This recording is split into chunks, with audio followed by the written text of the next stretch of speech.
نزلت فود كورت روكسي والموضوع كان محيرني جدا. مطاعم كتير قدامي وكلهم عاملين عروض، بس في الاخر عيني وقعت على بازوكا، وخصوصا لما عرفت ان عندهم عرض خصم 50% على 5 قطع فرايد تشيكن.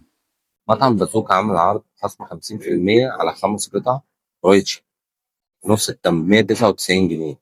يلا بينا نشوف الكواليتي بتاعه زيه زي العادي ولا لأ. يلا بينا. دول ال5 قطع. تعالى قرب عليا كده.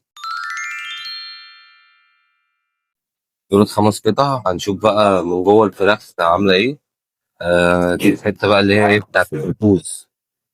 الصراحة التتبيلة داخلة جوه، البريدنج بتاعهم حلوة. ونجرب كده. بسم الله. بسم الله الرحمن الرحيم.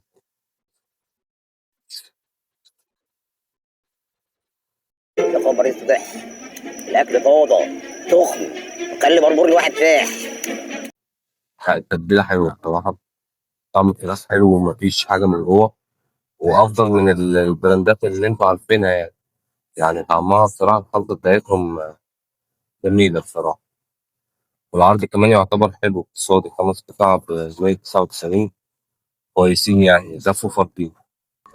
دي كانت تجربتنا في مطعم بازوكا. إن شاء الله استنونا في البيت، هنعمل الفراخ دي وهنقول لكم السر بتاعها إيه وأنهي أوفر فيهم. استنونا التجربة الجديدة. سلام.